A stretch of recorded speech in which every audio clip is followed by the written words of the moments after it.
Hey guys, what's up? It's me, Thomas. Tonight we're back here with the kill count, with the recount of the Friday the 13th Part 2. So, yeah, this is basically the sequel to the first Friday the 13th, which, well, is actually the debut of Jason Voorhees. So, yeah, from little boy to hulking behemoth serial killer, this is the movie. So, this ought to be fun. Without any further ado, be sure to like, subscribe for more. Hope you enjoy. Let's see how they follow up the first one. Cheers. Welcome to the Kill Count, where we tally up the victims in all our favorite horror movies. I'm Crazy James, and today we're looking at Friday the 13th Part 2, released in 1981, a mere 10 months after its predecessor. As we learned in its Kill Count, no one expected the original Friday to be such a smash hit, but thanks to Tom Savini's gore, Harry Manfredini's score, and the last 15 minutes with an unhinged Betsy Palmer and the Swamp Boy Jason jump scare, people went kiki mama motherfucking nuts for the movie, and distributor Paramount asked for a sequel to be made post-haste. The decision to focus on Jason Voorhees was suggested by Phil Scuderi, one of Friday the 13th's Boston backers, alongside Steve Manassian and Bob Barsamian. Look at these fucking guys, they're such guys! But bringing Jason back to avenge his dead mom created a sort of paradox for the plot. After all, Jason drowned as a kid, which is why his mom started killing people in the first place. If you try to track that on any kind of a timeline, it makes no sense whatsoever. This nonsense turned off Tom Savini, the man who designed little Swamp Boy Jason. And I got the script, and Jason is running around. I thought, what are you doing? There is no Jason. No, the mother's the killer. Jason was a kid that drowned in the lake. Oh, we're gonna change all that. Savini went to work on The Burning instead, and producer-director Sean S. Cunningham, who came up with Friday the 13th in the first place, also passed on the project so he could do something different. Why did you make a sequel? Directing duties fell to Cunningham's friend Steve Miner, a producer and one of the men most responsible for the original. Eager to prove himself in his directorial debut, the 29-year-old Miner rehired a lot of the first film's crew and aimed to make a sequel that was faithful but faster and scarier. To that end, he succeeded. Though Friday 2 has plenty of downtime, it moves faster and looks better than the much more amateur Part 1. The first film's box office success afforded the sequel a bigger budget, which Miner used in part on a Steadicam that kept the camera in constant motion. For 8 weeks in the fall of 1980, Miner and his cast and crew filmed at Kenwood Camp in Kent, Connecticut. With Victor Miller also against having Jason as a character, Part 2's screenplay would be written by Ron Kurz, who did uncredited additions to the first film script. He wrote the so-called humorous scene with a motorcycle cop, and at least he claims the Swamp Boy Jason ending. Everybody, including the special effects man, the girl who went out for lunch, claimed to have written this scene. Sure. But I wrote it. I think that scene much more likely came from Miller and Cunningham, but in any case, Kurz simply took the structure of the first film and repeated it. Part 2 is almost a remake as much as it is a sequel. Once again, attractive soon-to-be camp counselors get stalked by a mostly unseen killer. But thankfully, Part 2's characters feel more fleshed out and sympathetic than their Part 1 counterparts. And while Alice Hardy was a fantastic final girl, Ginny Field, as played by Amy Steele, is my favorite of the franchise. Even without Savini, Part 2's kills are pretty great, but because of the first film's success and reputation, the MPAA went hard on this movie, resulting in nearly a minute of gore being cut. The original footage was only recently found and included on the Scream Factory box set of Blu-rays. Since it's graphic stuff though, I can only show it in the explicit versions of these videos on Patreon. I'm sorry, but YouTube kind of feels like the MPAA in this case, particularly stingy about gore when it comes to Friday the 13th. No matter how graphic the kills are or aren't, it's my job to count them up. So let's go.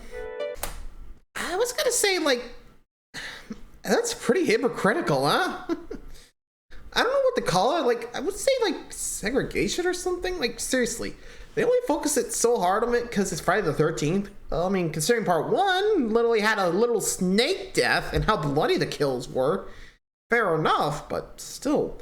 Don't wait until you actually see the film. Like, okay, not as bloody, or, you know, to see if it was actually warranted. Just saying, you gotta wait until you actually see it. Just don't make judgment calls. Oy. What are you doing, MPAA? Yeesh, maybe a hypocrite much. Honestly, with the whole Jason comes back in Part 2, you could just explain, like, that boy never did die.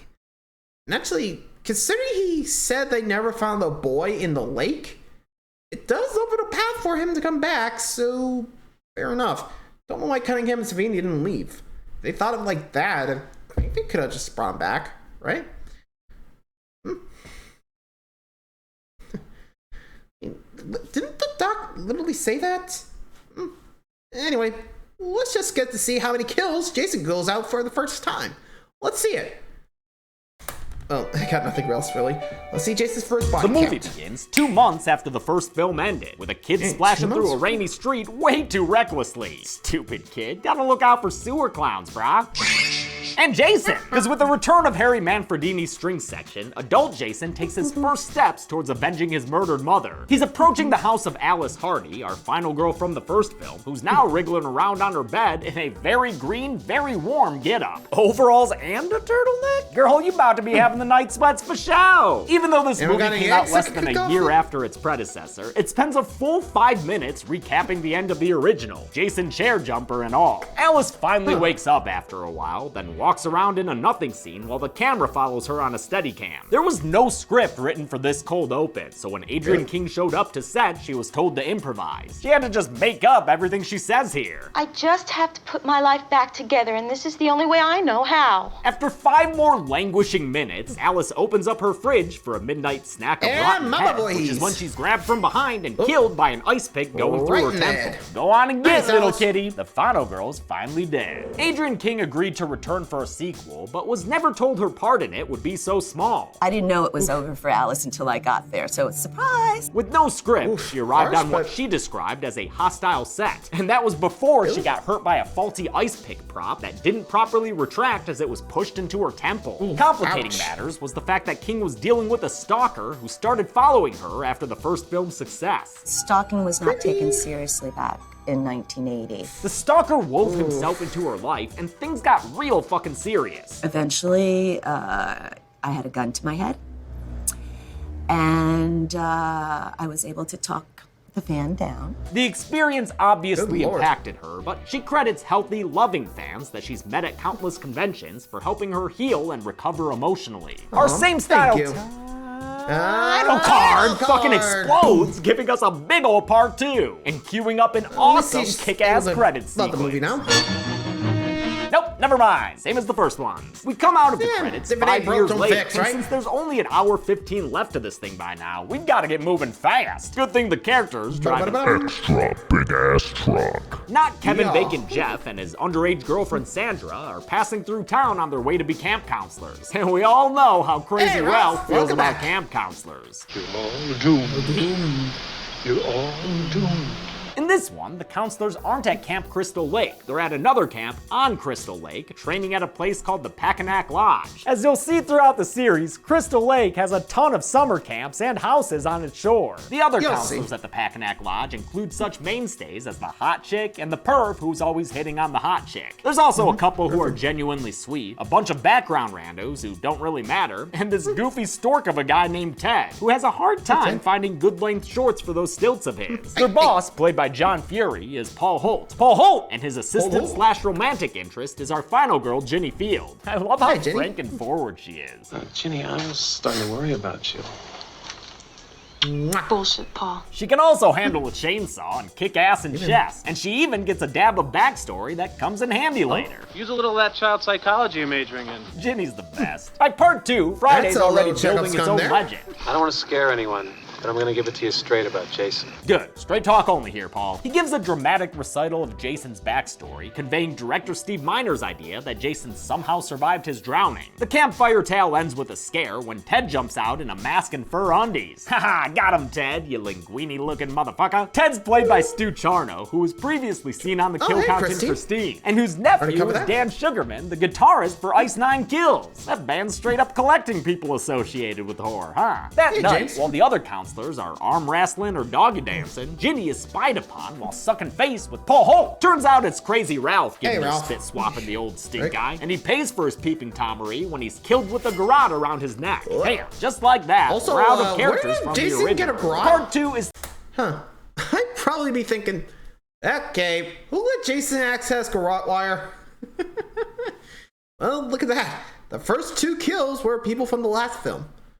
You think Jason went on a rampage in town? Like, Seriously. But, and again, those counselors are already dead, so what are you gonna do, I guess? Anyway. Thankfully not as glacial as the first film, since there are more endearing character moments that are awkward and or funny. Come and get him! The increased comedy also comes from the film's visual language, like when Terry's dog Muffin comes across Jason in the woods and it smash cuts the hot dogs on the grill. Later, Muffin's fate is pretty much confirmed when Jeff and Sandra sneak off to trespass on the Camp Crystal Lake property. They find a mangled dog and are then found by Deputy Winslow, whose name is not in the movie but comes from the movie's novelization. Winslow's a local who's upset that Paul Holt's trying to start another summer camp here. Things have been quiet for 5 years and that's the way we want to keep it. On his way out, he sees a figure run across the road, so he follows him, flouncing through the forest like a nimble wood elf. Wait, hold it, Deputy Prancer. Fix the hair. Great, back to it. Winslow runs for a good long while after a pair of legs speed walking away in blue jeans. He comes across a makeshift shack that must have been built by Jason, you know, during the 20 years after he was thought to have drowned, but actually survived and, I don't know, lived around the lake somehow? The ex-dead subpar swimmer sneaks up on Deputy Winslow and kills him with a hammer claw to the back of the head. Someone needs to make me a nutcracker that looks like this guy's face. Look at those teeth, man. They could crack open a walnut. That night, Paul Holt makes plans to lower our body count drastically. He's taken all the rando counselors into town, leaving slim pickings behind for the J-Man to kill. Among his murder options is Terry, the hot girl who's been looking for her hot dog, and her persistent pursuer Scott, who's fond of slingshotting stones into her butt. Scott's played by Russell Todd, last seen on the kill count in Chopping Mall. He drove a little cart into a killer robot after it murdered his wife. Damn, that movie's great. Jeff and Sandra are forced to stay behind because of their brush with Johnny Law, while athletic wheelchair user Mark chooses not to go to the bar because of self-esteem issues. Nothing spoils a party faster than a drunk in a wheelchair. That's crap. His adorable admirer Vicky says she'll stay behind to keep him company. These two are one of my favorite couples of the franchise, especially after Vicky's string of flirtatious innuendo. I only want your fingers. What do you want to play for? Position. Vicky's actor Lauren Marie Taylor said she quickly developed a crush on Mark's actor Tom McBride, but was gently turned down by him when he told her he was gay. Sadly, McBride died in 1995 due to AIDS-related complications at the age of 42. Rest in peace. With the counselors whittled down to a good killing quantity, Terry goes off by herself to go skinny dipping in the lake. I swear, these idiot kids make it too easy for Jason sometimes. Also, I think these horned-up screenwriters drastically overestimate how often young women go skinny dipping by themselves. I needed the TNA for me. To hell with the audience. Terry emerges from the undoubtedly freezing cold water to find that fuckface Scott has taken her clothes. Serves him right when he steps into a snare that hangs him upside down from a tree. As Terry goes back to camp for a knife to cut him down with, Scott is killed by a throat slit with the dull side of a machete. They'll do that a lot throughout this series. Terry comes back and finds Scott dead, then turns around and dies screaming into the camera guy's face. Back at the cabins, Vicky and Mark have finished playing and are ready to get to work, if you know what I mean. She steps away to change and spray some perfume in her panties. That's gotta sting! After she's gone for a bit too long, Mark comes out onto the porch to look for her. Oh, when he gets a machete to the face! The poor guy rolls back and takes a backward spill down multiple flights of steps that seem to go on forever. The kill ends with a wild freeze frame and a zoom in. Mark's kill was shot from behind to hide the styrofoam mask Tom McBride was wearing, which they swung a balsa wood machete straight into. Part 2's makeup effects were done by Carl Fullerton, who was recommended by Dick Smith after Savini declined to return. At first, Stan Winston was going to do makeup. He made the Mrs. Voorhees head Alice found in her fridge. But a last-minute scheduling conflict took Winston away, giving Carl Fullerton a mere 6 weeks to design and create makeup effects that Steve Miner wanted good enough to shoot in close-ups. He did a great... Well, I mean, glad he did it in those 6 weeks, but still, you really gotta think these things through before you do it. Whoops, but I guess you gotta make sure you got things on the fly. Anyway, move along. Job, and it's a shame the MPAA forced so much of it to be cut. Back inside, Jeff plays a harmonica and his music brings all the girls to the stage, and they're like, I'm not legal age. Yep, Sandra's actor Marta Kober, who we saw 9 years later as a pizza lady in Slumber Party Massacre 3, was only 17 when she filmed Friday the 13th Part 2. Apparently this sex scene originally had nudity, but when Paramount found out, they obviously ordered the footage removed. Really should have never gotten to that point. Vicky's actor, Lauren Marie Taylor was also 17 when production began, and says in retrospect, her mom probably should have signed something for the scene of her changing. Jeff and Sandra's nudity wasn't the only thing cut from the scene. When Jason comes in to kill them, the twofer he gets with the spear is good, but it was heavily censored by the MPAA and had its most graphic shots removed. You can tell how much gnarlier it was going to be in production stills. This kill was shot in a similar way to Kevin Bacon's, with the actor standing in a hole beneath the bed so the spear could go through a back made of latex. Jeff's actor Bill Randolph said it was highly uncomfortable until a sound guy offered some help. He said, open your mouth and blow some powder into my mouth. I'm telling you, they could have filmed it 15 times. I was having a great time after that. Alrighty then. What was this set? Of course, this kill is awfully similar to one from A Bay of Blood, made by Italian filmmaker Mario Bava a decade earlier. If you're a fan of Friday the 13th, please check out A Bay of Blood, aka Twitch of the Death Nerve. It's a better shot, more interesting, and bloodier Friday the 13th. As for if this kill was ripped off, director Steve Miner says he never saw the Bava film. My guess is it came from Mummy Man Phil Scuderi, who came up with a lot of Part 2 sequences and kills while leaving Ron Kurst to handle the dialogue and story. With her pelvis perfumed, Vicky's ready to ravage Mark, but it's not Mark she finds waiting for her in bed. I guess Jason?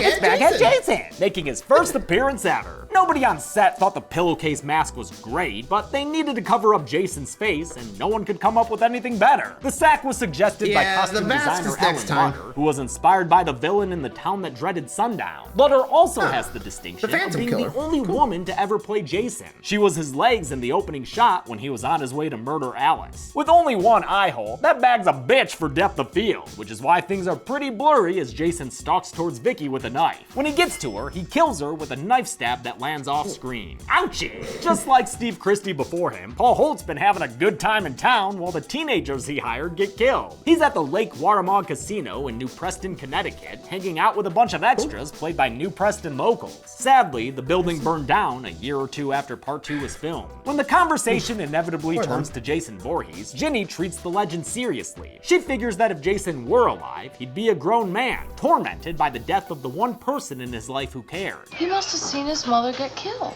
and all just because she loved him. Eventually, Paul and Ginny leave to head back to camp, while Ted makes plans to keep the party going, ensuring Jason's work won't be interrupted. Yep, Ted the Goofball is never seen after this, and thus he survives Friday Part 2. Probably the luckiest guy in the series. Ginny and Paul get back to a camp that's suspiciously quiet and clean, since Jason's been taking care of his mess after each kill. Oh shit, hold up, J-Man, I think you missed a spot. The lights go out, casting the place in darkness, and we get a pretty creepy moment when Ginny realizes they're not alone. Paul, there's someone in this room. That someone is Baghead Jason, and he wallops the shit out of Paul. For most of these physical stunt-heavy scenes, Jason was played by the late Steve Daskowitz, aka Steve Dash. Once I put the bag over my head and I ran in the woods, I couldn't see anything because the bag flopped back and forth. Dash was quite the character in real life. Chelsea and I still joke about things we heard him say at conventions, but would never repeat in public. Stunt coordinator Cliff Cartney, who cameos as a tow truck driver, brought Steve Dash in to play Jason after the original actor quit. Warrington Gillette had originally auditioned to be Paul Holt, but was cast as Jason after mentioning he went to, quote, Hollywood Stuntman School. The Hollywood Stuntman School. The Hollywood Stuntman School. I'm guessing that was mostly a bluff, since he reportedly had a hard time with the stunts and quit after just 2 weeks. The cast seemed to like him though, maybe because he was also a young, inexperienced actor. Warrington Gillette was my Jason Voorhees. Steve Dash, in contrast, was older and, gruffer. He kept away from the younger cast, especially Ginny's actor, Amy Steele. Amy was non-existent. She didn't want to come near me. She didn't want to know anything about me. I respected that. I stayed away from her as well. With Paul out of commission, Ginny starts her final girl circuit. There's a predictable punch through the window scare, a kick-ass Steadicam shot that follows her as she's bolting away, and your standard dead body discovery. Crazy Ralph, Ginny didn't even know that guy. Ginny climbs out a window and slips in a moment that looks like it really hurt actor Amy Steele. That was a hell of a tough landing on her arm there, man. It seemed like everything was a stunt, and at one point the stunt coordinator said, you know, you should get stunt adjustments for all this. Since Ginny's car is a piece of crap, Jason hangs around outside playing Pop-Up Murderer. Then he pitches a fit and pitches a fork through her car's roof, which is a step too far for her to sit back and take it. Yeah, throw that feral man to the ground, Gin. Ginny hides during the chase so she can kick Jason in the nuts, narrowly avoids him when he leaps out at her from the woods, and uses a freaking chainsaw against him like she were Terry Funk. Oh shit, she's got Jason down. Oh, and now she has a chair? By God, that man has a family! Or wait, no. Well, had a family. His family's dead. Ginny ends up finding Jason's shack, and in another very cool shot, we see Jason running towards her from afar through the window. Hell yes. In a back room, Ginny finds Jason's biggest accomplishment, the Helga Pataki-like shrine to his dead mom with her rotting head and dirty blue sweater. Oof. And, you know, some bodies around it. The Mrs. Voorhees shrine is iconic imagery for the series, and was an important part of the Friday the 13th video game. I always have to voice my thanks to that game for Dead Meat's success. It sparked interest in the Friday franchise right as the first kill counts were coming out. Shame the legal battle hurt its development. Using a little bit of that child psychology she's majoring in, Ginny dresses up like Jason's mom and makes herself look like her, hoping that this ruse might allow her to survive this pissed off pickaxer. It's a bold strategy, Cotton Ginny. Let's see if it pays off. Jason, Mother is talking to you! It does indeed, with a bit of Betsy Palmer's help. Jason, Mother is talking to you. Palmer agreed to reprise the role as long as it wasn't an inconvenience, so some crew members went to her house, set up a black screen, and shot her saying her lines there. God, I love that woman. The ruse works nearly long enough for Ginny to kill Jason, but when he sees his mom's severed head, he snaps back to reality, just in time to fend off her strike with his pickaxe. The first time they filmed this stunt, using a real machete, an exhausted and anxious Amy Steele accidentally sent Steve Dash to the hospital. She missed the pickaxe, and she came down on my finger. He went to the ER with a fake machete in his shoulder as a prank, came back a couple of hours later, and finished the scene with his finger in a bandage. That's not the only injury Dash suffered on set. He broke some ribs during a jump when he landed on his pickaxe, and hurt his wrist stabbing a pitchfork into a wooden door that hadn't been properly gimmicked. Jason is slashing at Ginny when Paul shows up out of nowhere to save her. As the boys have a wrestling match, the resourceful Ginny retrieves the machete. She saves Paul by hacking Jason in the neck, which finally puts the mama's boy down. Paul carries Ginny back to a cabin, where a noise at the door lets them know this movie's not quite over, because just on the other side of it is Muffin, the pretty princess! Wait a minute. Oh, Muffin, such a good girl. Go to Ginny, Muffin. Give me a Muffin. Oh, never mind, Jason, jump scare! Because if it ain't broke, don't fix it, right? With the Swamp Boy Jason chair jumper so successful, screenwriter Ron Kurz repeats the beat with an adult Jason, who kinda looks like a rejected member of the Wyatt family. This scare must have been filmed early on in production, since Jason's played by Warrington Gillette swinging in on a pendulum built outside the cabin's window. The prosthetics on his face and the dentures he wore to deform his mouth made it difficult for him to see and breathe. Then, the first time they filmed the stunt, the window wasn't built right and he bounced off the wood instead of going through it. By the time they got the shot that wound up in the movie, he was pissed. I was angry and I wanted to kill somebody. And I'm drooling and snot's coming out of your nose. I mean, you are just in another world. You're hurting, you're in pain. Amy Steele also had a bad time filming the scene and was miserable about having to reshoot it a bunch. I don't know, it really got me, that scene. Steele describes a stressful production overall due to the constant night shoots and always having to act afraid. Other actors said they had a great time though, and loved camping with the cast and crew to make a movie together. To me, the set sounds like it was genial, but also juvenile, teetering into being outright negligent. I mean, considering I'm thinking of the underage cast members, the constant injuries, and that actor who got drugged by a sound guy to finish a scene. The movie flashes to white and Ginny wakes up on a stretcher screaming for Paul. Was that last bit just a dream? Is that why Muffin was there after presumably dying earlier? If so, when did the dream start? And did Paul actually die or not? Answer me, Mrs. Voorhees head. Answer me! The movie ends without an answer, or a wink and a smile, despite that being part of the original scripted ending. Good thing they didn't do it. It would have been dumb. When the second verse is same as the first, do we end up with the same level of carnage? Let's find out. Let's find out and get back to the numbers. Nice Spike. You're all doomed. Careful. Expecting something to happen. 9 people died in Friday the 13th Part 2, assuming Paul Holt got away. Paul Holt! The victims included 5 guys and 4 gals, a very nearly even split, and with a runtime of 87 minutes, that left us with a kill on average every 9.67 minutes. I'll give the golden chainsaw for coolest kill to Mark. Love the suddenness of the machete to the face, and the tragedy of him falling backwards down that huge flight of stairs. Also, I think there might be a person in that chair for that stunt. That's so dangerous. The machete for Lena's kill will go to Terry, who screamed into the camera and disappeared. Even later, when we see her body, there aren't any gruesome effects there. She's just taking a nap next to Mrs. Voorhees' smelly head. And that's it. Friday the 13th Part 2 came out in 1981, and though it wasn't as successful as the first, in part due to increased competition in the slasher subgenre, it did do well enough for Paramount to order a 3rd film. I'll look at that next week, but until then, I'm James A. Janice, and this has been The Kill Count. Thanks a lot for watching. And there we go. Part 2. So we'll be going to Dawn of the Dead next time. Till then, thanks for watching, everybody. Till next time, like, subscribe for more. Hope you enjoyed. See ya.